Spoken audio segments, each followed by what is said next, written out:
বেলাল, হাসরের ময়দানে তুমি আজান দেবে, তোমার আজানের পরে আল্লাহ পাকের বিচারের কাজ শুরু হবে। জোরে বলুন সুবহানাল্লাহ। ওটা হলেন বেলাল, দেখতে কালো। আল্লাহ পাক, কথা বলেছেন, কত রকমের রং আছে।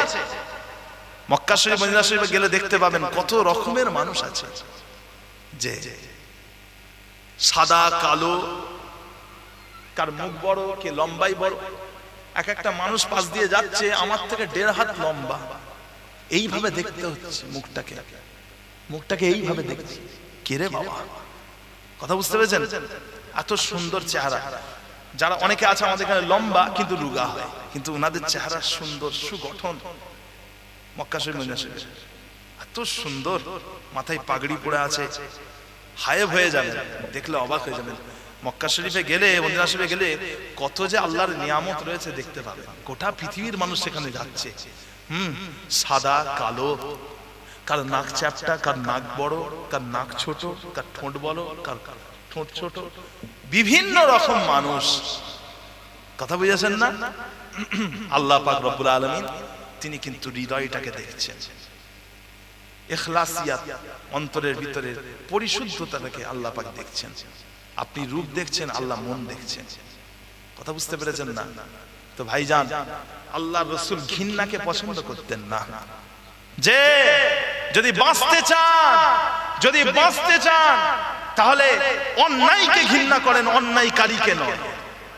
যদি বাঁচতে চান গুনাহকে ঘৃণা করেন, গুনাহগারকে নয়।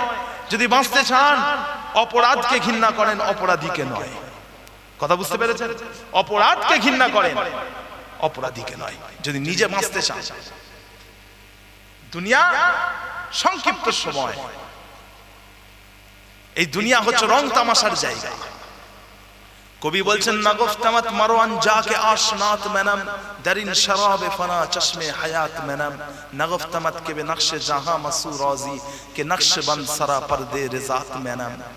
ফারসি কথা। কবি বলছেন, নাগফতামাত, আমি কি তোমাকে বলিনি, মারো যাকে আশনাত মেনাম, আমি তোমার সব থেকে বড় বন্ধু। আমি কি তোমায় বলিনি? আমি কি তোমায় বলিনি আমি তোমার সব থেকে বড় বন্ধু? নাগফতামাত কে বে নকশে জাহাঁ মাসু রাজি, কে নকশে বন্দ সারা পর্দে রিজাত মেনাম। আমি কি তোমাকে বলিনি দুনিয়ার রং তামাশায় মেতে যাবে না? কারণ আমি আল্লাহ, আমি দুনিয়ার রং দিয়েছি। আমি হলাম শিল্পী, আমি হলাম আলটিমেট শিল্পী। আমি এই দুনিয়ার রং দিয়েছি। আমি হলাম আলটিমেট আর্টিস্ট, আমি শিল্পী, আমি রং দিয়েছি। তোমরা আমার পাগল হয়ে যাও, দুনিয়ার পাগল হয়ে যাও না। কথা বুঝতে পেরেছেন? যে প্যারে হাত, যে কথা আমি বলতে চাইছিলাম, দুনিয়ার রং তামাশায় মেতে যাবেন না। আরে আমার দোস্ত, আমার ও ভাইজানেরা, ও আমার নবী পাকের উম্মত উম্মতিরা, আল্লাহর নবী আমার তিনি ঘৃণাকে পছন্দ করতেন না। আল্লাহর নবী অন্যায়কে অপছন্দ করতেন, অন্যায়কারীকে নয়। অপরাধকে অপছন্দ করতেন, অপরাধীকে নয়। গুনাহকে অপছন্দ করতেন, গুনাহগারকে নয়। ও ভাইজানেরা, ও আমার নবী পাকের উম্মত উম্মতিরা, আল্লাহর নবী আমার তিনি যখন মক্কা থেকে মদিনায় হিজরত করেছিলেন, ও ভাইজানেরা, মক্কার কুফারেরা, মক্কার কুরাইশরা আল্লাহ নবীর 13 বছর টানা 13 বছর বিরামহীন অত্যাচার করেছে। আল্লাহ নবীর উপরে জুলুম করেছে, কষ্ট দিয়েছে। আমার নবী পাক যখন মক্কা থেকে মদিনায় চলে গেলেন, ওই সময়তে ঝাঁকে অমুসলমানেরা ঈমানের কালেমা পড়ে মুসলমান হয়ে যায়। এই এত কটা মানুষের মুখ থেকে সুবহানাল্লাহ বলল, কিছু মানুষের মুখটা বন্ধ রয়ে গেল। আল্লাহর নাম পড়বে, আসমান এবং জমিনের মাঝখানে যে ফাঁকা জায়গা আছে, একবার আলহামদুলিল্লাহ পড়লে আর একবার সুবহানাল্লাহ পড়লে ওই ফাঁকা জায়গাটা পূরণ হয়ে যায় সওয়াবের মাধ্যমে। অর্থাৎ এই যে বিশাল সৌরজগৎ আছে, এর পরিমাণে আল্লাহ সওয়াব দেয়। সবার মুখ থেকে সুবহানাল্লাহ বেরোলো, এই কয়েকজনের মুখ থেকে বের হলো না। কথা বুঝতে পারছেন? যে আমি আজকে এখানে যে এসে যা বলছি, আমার মনে হচ্ছে খুব বদনাম হয়ে যাবে। কি বক্তা করেছিলিস, খালি এসে বদনামি, এসে আমাদের বদনাম করছে। ফুরফা থেকে কাকে ধরে নিয়ে এসেছিলিস, আমাদেরই বদনাম করছে। না, নাউজুবিল্লাহ মিন যালিক। ছোট মুখে বড় কথা বললে মাফ করবেন ছোট ভাই হিসাবে। ছোট ছেলে হিসাবে মাফ করবেন। কথা বুঝতে পেরেছেন না? এগুলো কি জিনিস হচ্ছে? কটা বাজে? 12টা বাজে। এখন আপনাদের মুখ থেকে এখন তো চিৎকার করে সুবহানাল্লাহ বলার কথা। কথা বুঝতে পেরেছেন না? যাই হোক, আল্লাহ রসুল মদিনা শরীফে গেলেন, সব একে একে মুসলমান হচ্ছে। তো ভাইজান, একজন মানুষ যার নাম হলো হযরতে সুমামা ইবনে ইয়াসাল। হযরতে সুমামা ইবনে ইয়াসাল তিনি হলেন ইয়ামামার সর্দার।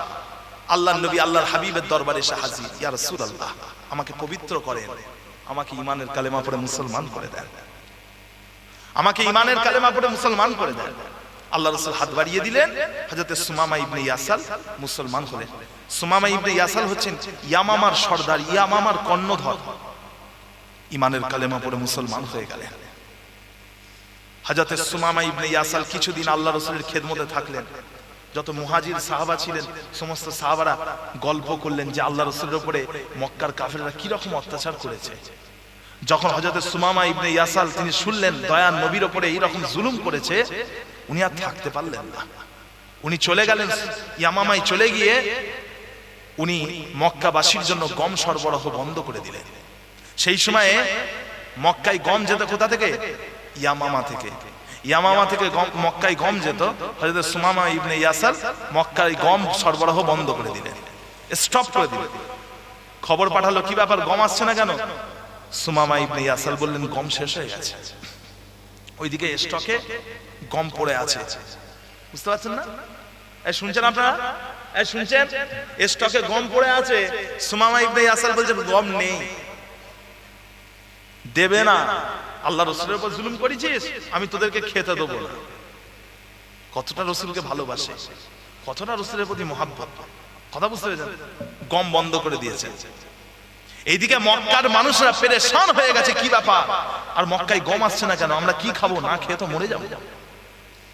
অবশেষে মক্কায় যখন দুর্ভিক্ষ দেখা গেল, তখন মক্কার বড় বড় নেতারা, কুরাইশদের বড় বড় নেতারা এক জায়গায় হয়ে তারা আলোচনা করলো, সিদ্ধান্ত নিল যে আমরা রাসূলুল্লাহর দরবারে যাব, গিয়ে আমরা ওনার কাছে গিয়ে অনুরোধ করব। ভাইরা আমার, দোস্ত আমার, ও ভাইজানেরা, ওই সমস্ত বেঈমানগুলো যারা আল্লাহর নবীর উপরে দীর্ঘ 13 বছর বিরামহীন অত্যাচার করেছে, আমার নবী পাককে এক মুহূর্তের জন্য শান্তি দেয়নি। আমার নবী পাকের ঘুম কেড়ে নিয়েছে, রাতের ঘুম কেড়ে নিয়েছে। আমার নবী পাক সাল্লাল্লাহু আলাইহি ওয়াসাল্লাম কত কষ্ট করে দিনের প্রচার করেছেন। ওই সমস্ত বেঈমান কাফের গুলো, নির্লজ্জ গুলো, তারা তাদের লজ্জার মাথা খেয়ে নিয়ে লজ্জা শরম জমিনে মিশিয়ে দিয়ে আল্লাহ রাসূলের দরবারে এসে হাজির, এসে বলতে লেগেছে, ও মুহাম্মদ, তোমার সাহাবা সুমামা ইবনে ইয়াসাল আমাদের মক্কাবাসীর জন্য গম সরবরাহ বন্ধ করে দিয়েছে। ও মুহাম্মদ, তোমার সাহাবা আমাদের খাওয়া বন্ধ করে দিয়েছে। সুমামা ইবনে ইয়াসাল, একটা কিছু ব্যবস্থা করো। আল্লাহ নবী বললেন না, এই মক্কার কুরাইশরা, কোন লজ্জায় তোমরা এসেছো? তোমরা তো আমাকে তাড়িয়েছো, আমার উপর জুলুম করেছো, আবার এখানেও এসেছো জুলুম করতে। আল্লাহ রাসূল এই কথা বললেন না সাল্লাল্লাহু আলাইহি ওয়াসাল্লাম। আল্লাহ রাসূল সাল্লাল্লাহু আলাইহি ওয়াসাল্লাম বলেন, এ আমার সাহাবারা কে আছো, একটা চিঠি লেখো, চিঠি লেখো। চিঠিতে বললেন যে, হে সুমামা ইবনে ইয়াসাল, আমি নবী মুহাম্মদ বলছি, মক্কাবাসীর জন্য যত তাড়াতাড়ি সম্ভব গমের ব্যবস্থা করো। তুমি তাদের জন্য গমের যত দ্রুত সম্ভব গমের ব্যবস্থা করো, যেন তারা বিপদের সম্মুখীন না হয়ে যায়। আমার রাসূল পাক সাল্লাল্লাহু আলাইহি ওয়াসাল্লাম তিনি অন্যায়কে অপছন্দ করতেন, অন্যায়কারীকে নয়। যারাই আল্লাহ রাসূলের উপর জুলুম করেছে, আল্লাহ রাসূল তাদের খাবারের ব্যবস্থা করে দিলেন। কথা বুঝলেন না? একবারের জন্য বললেন না যে তোমরা আমার উপর কি করেছো। ভাইরা আমার, দোস্ত আমার, ও ভাইজানেরা, ও আমার নবী পাকের উম্মত উম্মতিরা, আল্লাহ রাসূল সাল্লাল্লাহু আলাইহি ওয়াসাল্লামের ইরশাদ করছেন, হযরত আনাস রাদিয়াল্লাহু তাআলা আনহু থেকে বর্ণিত, আল্লাহর নবী বলেন, ইয়া বুনাইয়া ইন কদারতা আন তাসবিহা ওয়া তামসিয়া লাইসা ফি কলবিকা গিশুন লি আহাদিন ফাফআল সুম্মা ক্বালা লি ওয়া যালিকা মিন সুন্নতি ওয়া মান আহইয়া সুন্নতি ফাকাদ আহাব্বানি ওয়া মান আহাব্বানি কানা মাই ফিল জান্নাহ। ও ভাইয়েরা, ও আমার নবী পাকের উম্মত উম্মতিরা, আল্লাহর নবী আল্লাহর হাবিবের ইরশাদ করেছেন, তোমার কলবের ভিতরে যদি ঘৃণা থাকে, তোমার কলবের ভিতরে যদি ঘৃণা থাকে, তাহলে তুমি জান্নাতে আমার সাথে থাকতে পারবে না। ও ভাইজানেরা, ও আমার নবী পাকের উম্মতিরা, আল্লাহর নবী বলছেন, হযরতে আনাস রাদিয়াল্লাহু তাআলা আনহু তিনি ইরশাদ করছেন, আল্লাহর নবী আমার বলছেন, ও বাবা আনাস, তুমি যদি সকাল সন্ধ্যা একটা জিনিস, একটা আমল যদি করতে পারো, সকাল সন্ধ্যা অর্থাৎ সারা জীবন একটা আমল যদি তুমি করতে পারো, তাহলে তুমি নাজাত পেয়ে যাবে। সেই আমলটা হলো তোমার কলবের ভিতরে কারোর প্রতি ঘৃণা থাকলে হবে না। তোমার কলবের ভিতরে কারোর প্রতি সামান্য ঘৃণা থাকলে হবে না। যদি তুমি এটা করতে পারো, ওয়াযালিকা মিন সুন্নতি, এটা হলো সুন্নাত, এটা হলো আমার সুন্নাত। যে আমার সুন্নতকে জীবিত রাখলো, সে আমাকে ভালোবাসলো, যে আমাকে ভালোবাসলো, জান্নাতে তার থাকার জায়গাটা আর আমার থাকার জায়গাটা এক হয়ে যাবে। জোরে বলুন না সুবহানাল্লাহ। কথা বুঝতে পেরেছেন তো ভাইজান? আমি যে কথা বলতে চাইছি, কলবের ভিতরে কারোর প্রতি ঘৃণা থাকলে হবে না। যারা আল্লাহ রাসূলের উপরে 13 বছর অত্যাচার করেছে, দয়ার নবী আমার তাদের খাওয়ার ব্যবস্থা করে দিলেন। ভাইরা আমার, দোস্ত আমার, ও ভাইয়ানেরা, হযরতে ওমর ফারুক রাদিয়াল্লাহু তাআলা আনহু, আল্লাহ রাসূলের সাহাবা হযরতে ওমর ফারুক, মিথ্যা এবং সত্যের পার্থক্যকারী হযরতে ওমর ফারুক রাদিয়াল্লাহু তাআলা আনহু। ও ভাইজানেরা, হযরতে ওমর ফারুক ইসলামের দ্বিতীয় খলিফা, খোলাফায়ে রাশিদিনের মধ্যে দ্বিতীয় খলিফা, আল্লাহ রাসূলের আজিমুস শান একজন সাহাবা হযরতে ওমর ফারুক রাদিয়াল্লাহু তাআলা আনহু। তিনার জামানাতে একজনা যুবক, তিনার জামানাতে একজনা যুবক একজন মানুষকে হত্যা করেছিল। এই শুনছেন? তিনার জামানাতে ওমর রাদিয়াল্লাহু তাআলা আনহু জামানায় একটা যুবক ছেলে একটা মানুষকে হত্যা করে ফেলেছে। কথা বুঝেছেন? একটা বুড়োকে হত্যা করেছে, যুবক ছেলে একটা মানুষকে হত্যা করেছে। এবার এই বুড়োর দুটো ছেলে ছিল, জওয়ান জওয়ান দুটো ছেলে। ওই দুটো ছেলে ওই লোকটাকে ধরেছে, ধরে ওমর ফারুক রাদিয়াল্লাহু তাআলা আনহুর দরবারে এসে হাজির। ও আমিরুল মুমিনিন, ও খলিফাতুল মুসলিমিন ওমর ফারুক, এই যে মানুষটাকে দেখছেন, এই মানুষটা আমাদের আব্বাজানকে মেরে দিয়েছে,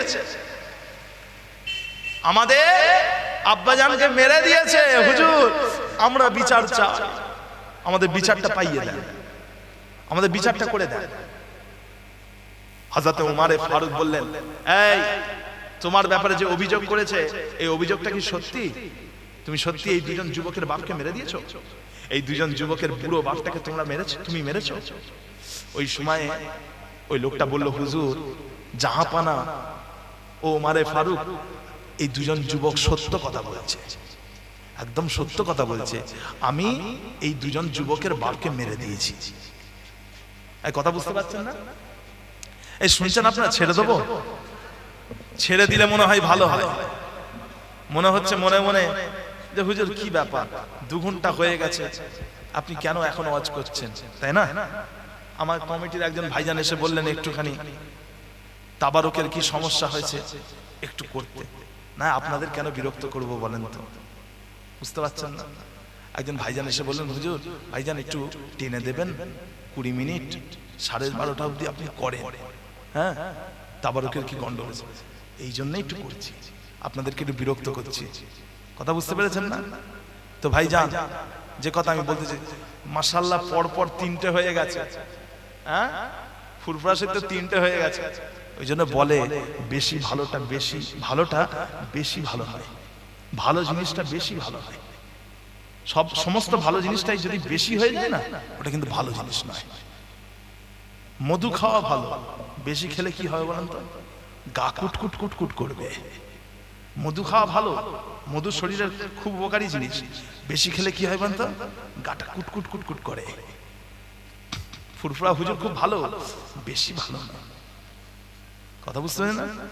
আমরা ওই ফুরফুরা হুজুরদেরকে ইউটিউবের শর্ট ভিডিওতে দেখতে চাই।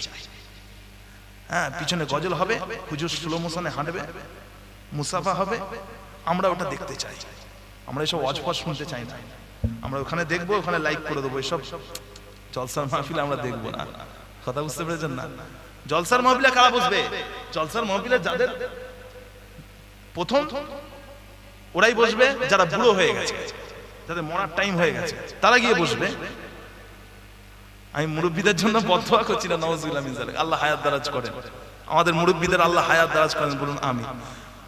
আপনাদের বক্তব্য এটাই যে জলসার মাহফিলে কারা বসবে? বুড়োরা বসবে, বয়স হয়ে গেছে, এবার একটু দিনের দিকে খেয়াল রাখবে। আর কারা বসবে? বাচ্চারা বসবে। আমরা কেন বসবো? আমরা জওয়ান ছেলে, আমরা বসবো।